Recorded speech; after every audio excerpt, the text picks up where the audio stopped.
नमस्ते। अच्छा, कभी ऐसा हुआ है कि स्वेटर उतारते हुए छट छट की आवाज आई हो, या दरवाजे का हैंडल छुआ और हल्का सा शॉक लगा? आज हम इसी, कह सकते हैं, अनदेखी शक्ति यानी स्टैटिक इलेक्ट्रिसिटी की अनोखी दुनिया में चलेंगे और इसके पीछे की साइंस को समझेंगे। तो सवाल यही है, आखिर ऐसा होता क्यों है? वो कंघी सूखे बालों पर रगड़ने के बाद कागज के छोटे छोटे टुकड़ों को अपनी तरफ कैसे खींच लेती है? और हाँ, अंधेरे में स्वेटर या कंबल में से वो हल्की सी चिंगारी क्यों दिखती है? ये देखिए, ये एक बहुत ही आम सा एक्सपेरिमेंट है ना? मुझे लगता है हम सब ने बचपन में कभी ना कभी तो किया ही होगा। और पहली नजर में तो भाई ये किसी जादू से कम नहीं लगता, पर असल में इसके पीछे कोई जादू वादू नहीं है, प्योर साइंस है। तो आज हम क्या क्या समझने वाले हैं? सबसे पहले देखेंगे कि ये जादू है या साइंस। फिर जानेंगे कि चार्ज का ये पूरा खेल है क्या, ये चार्ज बनता कैसे है, और हाँ, आसमानी बिजली का इससे क्या लेना देना है, और आखिर में सबसे जरूरी, इससे बचा कैसे जाए। तो चलिए शुरू करते हैं अपने पहले सवाल से। जादू या साइंस, पता लगाते हैं। तो सुनिए, इस सारे जादू का राज सिर्फ एक शब्द में छिपा है: इलेक्ट्रिक चार्ज। देखिए, हमारे आसपास की हर चीज, यहां तक कि हम खुद, बहुत ही छोटे छोटे कणों से बने हैं, जिन्हें हम पार्टिकल्स कहते हैं। अब इन पार्टिकल्स की ना एक अपनी खासियत होती है, जिसे चार्ज कहा जाता है। नॉर्मली किसी भी चीज में ये चार्ज एकदम बैलेंस में होता है तो वो चीज न्यूट्रल होती है, पर जैसे ही ये बैलेंस बिगड़ता है, बस वो चीज चार्ज्ड हो जाती है। अच्छा, तो अब ये तो पता चल गया कि असली खिलाड़ी चार्ज है। तो फिर चलिए इस खेल के कुछ बेसिक रूल्स भी समझ लेते हैं। और नियम ना बहुत ही सिंपल हैं। देखिए, दुनिया में सिर्फ दो तरह के इलेक्ट्रिक चार्जेस होते हैं। एक होता है पॉजिटिव यानी प्लस, और दूसरा होता है नेगेटिव यानी माइनस। और आपको पता है, इन दोनों चार्जेस को ये नाम मशहूर साइंटिस्ट बेंजामिन फ्रैंकलिन ने दिया था। और इन चार्जेस का सबसे जरूरी रूल क्या है? बस एक लाइन याद रखिए, लाइक्स रिपेल, ऑपोजिट्स अट्रैक्ट। मतलब एक जैसे चार्ज एक दूसरे से दूर भागते हैं और ऑपोजिट चार्जेस एक दूसरे की तरफ खिंचे चले आते हैं। बस यही एक नियम है जो स्टैटिक इलेक्ट्रिसिटी के लगभग हर फिनोमेना को समझा देता है। यहां देखिए, ये रूल बिल्कुल एक्शन में दिख रहा है। पहले डायग्राम में एक जैसे चार्ज वाली दो कांच की छड़ें हैं, और देखिए कैसे वो एक दूसरे से दूर भाग रही हैं। इसे कहते हैं रिपल्शन। और वहीं दूसरे डायग्राम में एक कांच और एक प्लास्टिक की रॉड है, जिन पर ऑपोजिट चार्ज हैं, और ये एक दूसरे की तरफ खींच रही हैं। ये है अट्रैक्शन। ठीक है, तो चार्ज क्या है और उसके रूल्स क्या हैं, ये तो समझ आ गया। पर अब सवाल ये है कि भाई, किसी चीज पर ये चार्ज आता कैसे है? चलिए यही समझते हैं अपने अगले हिस्से में, चार्ज बनता कैसे है। जैसा हमने पहले भी बात की थी, हर चीज एटम से बनी होती है, और मजे की बात यह है कि हर एटम के अंदर पॉजिटिव और नेगेटिव दोनों तरह के चार्जेस होते हैं। पर ज्यादातर समय ये एकदम परफेक्टली बैलेंस्ड होते हैं, और इसी वजह से एटम और वो पूरी की पूरी चीज इलेक्ट्रिकली न्यूट्रल होती है। मतलब उस पर कोई नेट चार्ज नहीं होता।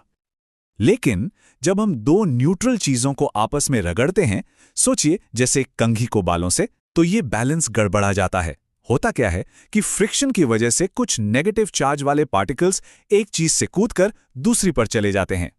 तो जिस चीज पर ये एक्स्ट्रा पार्टिकल्स आ गए, वो हो गई नेगेटिवली चार्ज्ड, और जिस चीज से ये निकले, वहां नेगेटिव पार्टिकल्स की कमी हो गई, तो वो हो गई पॉजिटिवली चार्ज्ड।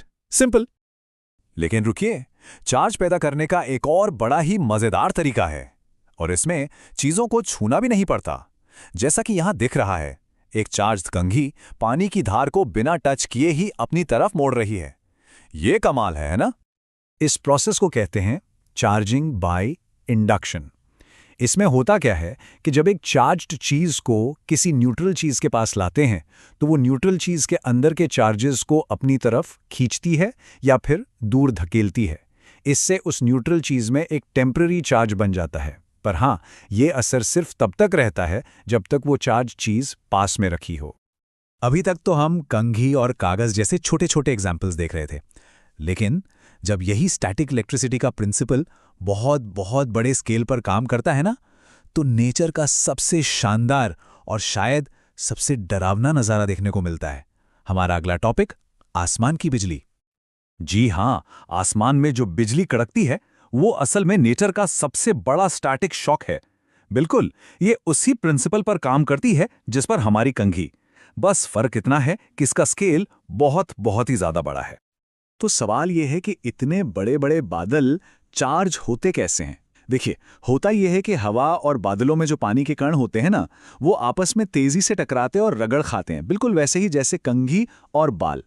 और इसी फ्रिक्शन की वजह से बादलों का ऊपरी हिस्सा अक्सर पॉजिटिव चार्ज वाला हो जाता है और निचला हिस्सा नेगेटिव चार्ज वाला। और चार्जेस का ये जो सेपरेशन होता है, ये एक जबरदस्त इलेक्ट्रिकल पोटेंशियल बना देता है। और फिर जब ये पोटेंशियल हद से ज्यादा बढ़ जाता है तो बादलों के नेगेटिव चार्ज वाले हिस्से और जमीन के बीच चार्ज का एक बहुत बड़ा फ्लो होता है।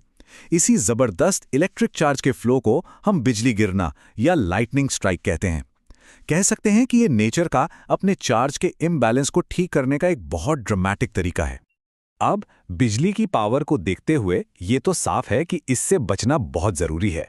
तो चलिए अब अपने आखिरी हिस्से की तरफ चलते हैं, बिजली से बचाव।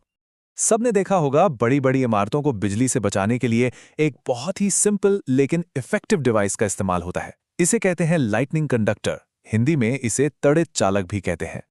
तो ये काम कैसे करता है? बड़ा क्लेवर डिजाइन है इसका। इसका जो नुकीला सिरा होता है ना, वो बादलों के चार्ज को अपनी तरफ अट्रैक्ट करता है। फिर वो सारा का सारा चार्ज एक कॉपर की पट्टी से होता हुआ सेफली नीचे आता है और जमीन में बहुत अंदर जाके फैल जाता है, और इस तरह इमारत को कोई भी नुकसान नहीं पहुंचता। तो आज हमने स्टैटिक चार्ज के एक छोटे से जादू से लेकर आसमान की बिजली तक का पूरा सफर तय किया। अब इस सारी जानकारी के बाद एक आखिरी सवाल है, जब आंधी तूफान आता है तो क्यों कहते हैं कि किसी ऊंचे पेड़ के नीचे खड़ा होना खतरनाक है? जरा सोचिए। बिजली हमेशा जमीन तक पहुंचने का सबसे शॉर्ट और सबसे आसान रास्ता ढूंढती है।